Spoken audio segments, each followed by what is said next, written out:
All right. Hey folks, it's Faz from Fazlifts. Today's topic is going to be on weight loss, particularly large amounts of weight loss. So something in the region of, say, 60 to 100 pounds for males, maybe 30 to 50 pounds or more for females. And I want to talk you through some things that I've learned as a coach in working with people who have had very large weight losses. So firstly, I want to show you some examples of people I've worked with over the years. I've been fortunate enough to work with a great deal of very large, extreme weight losses. And I want to just talk you through things that I've learned. So here is Sunil. This is a pretty dramatic weight loss. This guy came to me just over 100 kilos on the left. We got absolutely peeled through lockdown. Him on the right, losing about 61 pounds. But as a percentage of his body weight, that was almost half he lost, almost half of his final body weight that he lost in fat. So made a tremendous difference. And next up is Ollie. These are all taken from my Instagram. Ollie dropped 60 pounds. And one of the really cool things about Ollie's fat loss transformation was that he'd always struggled with his weight. He'd gone up, he'd gone down. He'd never really got the consistency in his routine and the sustainability.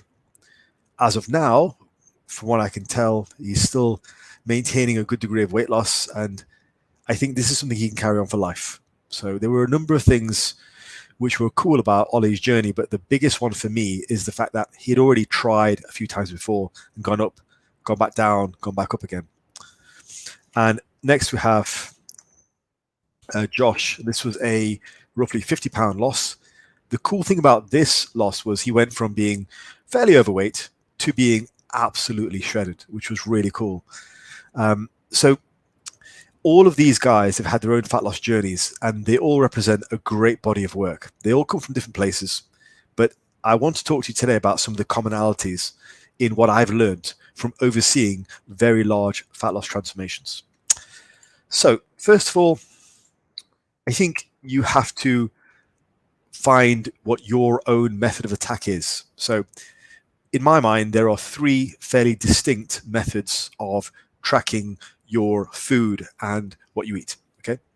So that could be calorie counting, meal plans, and habits, effective and precise habits. Now, most plans will use a combination of the above. They're not just going to use strictly calorie counting. For example, it's unlikely you're going to prosper on an approach which prioritizes just calorie tracking and pays no attention to a meal plan and no attention to habits and just says eat protein shakes and Pop-Tarts all day and lose weight. That's not really, probably not going to work in the long term. Okay. So if you have gotten to the, in fact, let's discuss those methods a bit more. So they all have their advantages. Calorie counting is it can be a very precise way of doing things. Now, as long as you approach calorie counting with the flexibility of thinking I can choose different foods, but I should generally pick the ones which are going to keep me the most satiated, then it's a good way to go. A meal plan is also a good way to go. Now, it can be disastrous if you just refuse to deviate off the meal plan, or you're not educated enough on knowing how to do so, or if your meal plan is just so restrictive you can't. But you should be able to switch out certain portions, switch out certain foods in and out to allow you to have the freedom to change your method, your meal plan as and when you please, while still sticking to the same roughly caloric intake. And effective and precise habits. Now, this is one which it's a relatively new way of doing things, but it works tremendously well. But the habit-based approach has to be laid out pretty precisely. So it can't just be, in the early days of sort of intuitive eating and habit-based approach of eating, it was very much a sort of an airy-fairy way of saying, just eat when you're hungry, which I found to be ridiculous because, well, quite frankly, if I ate when I was hungry, I would be twice my weight by now. So it's not something that really works. It was something that thin people said and thought it was a good idea. Just eat when you're hungry, bro. I mean, for a naturally lean person to say, just eat when you're hungry to a guy who's 100 pounds overweight, it's so ignorant, it's almost offensive. And I did hear that from coaches back in the day. At least now, the system of eating there is a bit more precise. At least it is the way that I work with my clients.